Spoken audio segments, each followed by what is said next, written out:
chapter 14. Then the Lord said to Moses, tell the Israelites to turn back and encamp near Pi Hahiroth between Migdol and the sea. They are to encamp by the sea directly opposite Baal Zephon. Pharaoh will think the Israelites are wandering around the land in confusion, hemmed in by the desert, and I will harden Pharaoh's heart and he will pursue them. But I will gain glory for myself through Pharaoh and all his army, and the Egyptians will know that I am the Lord. So the Israelites did this. When the king of Egypt was told that the people had fled, Pharaoh and his officials changed their minds about them and said, what have we done? We have let the Israelites go and have lost their services. So he had his chariot made ready and took his army with him.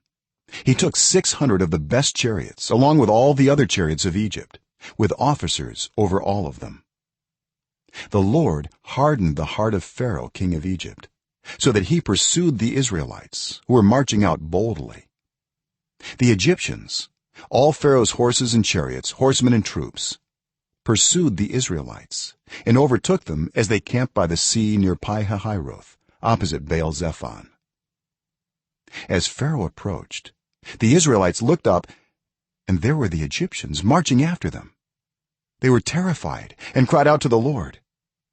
They said to Moses, was it because there were no graves in Egypt that you brought us to the desert to die? What have you done to us by bringing us out of Egypt? Didn't we say to you in Egypt, leave us alone, let us serve the Egyptians? It would have been better for us to serve the Egyptians than to die in the desert. Moses answered the people, do not be afraid. Stand firm, and you will see the deliverance the Lord will bring you today.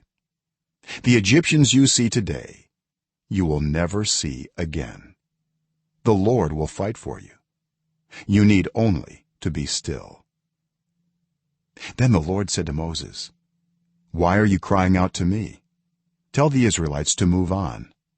Raise your staff and stretch out your hand over the sea to divide the water, so that the Israelites can go through the sea on dry ground. I will harden the hearts of the Egyptians so that they will go in after them, and I will gain glory through Pharaoh and all his army, through his chariots and his horsemen. The Egyptians will know that I am the Lord when I gain glory through Pharaoh, his chariots and his horsemen. Then the angel of God, who had been traveling in front of Israel's army, withdrew and went behind them. The pillar of cloud also moved from in front and stood behind them, coming between the armies of Egypt and Israel. Throughout the night the cloud brought darkness to the one side and light to the other side, so neither went near the other all night long. Then Moses stretched out his hand over the sea, and all that night the Lord drove the sea back with a strong east wind and turned it into dry land. The waters were divided, and the Israelites went through the sea on dry ground with a wall of water on their right and on their left. The Egyptians pursued them, and all Pharaoh's horses and chariots and horsemen followed them into the sea. During the last watch of the night the Lord looked down from the pillar of fire and cloud at the Egyptian army and threw it into confusion. He jammed the wheels of their chariots so that they had difficulty driving, and the Egyptians said, let's get away from the Israelites. The Lord is fighting for them against Egypt.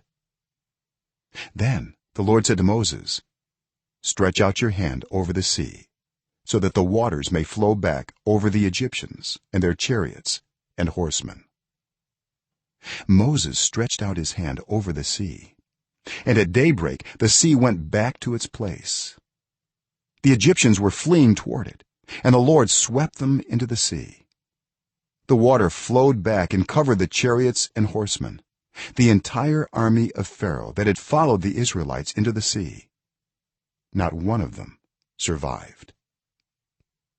But the Israelites went through the sea on dry ground, with a wall of water on their right and on their left. That day the Lord saved Israel from the hands of the Egyptians, and Israel saw the Egyptians lying dead on the shore.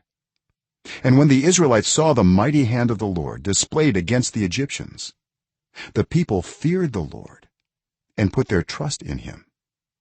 and in moses his servant.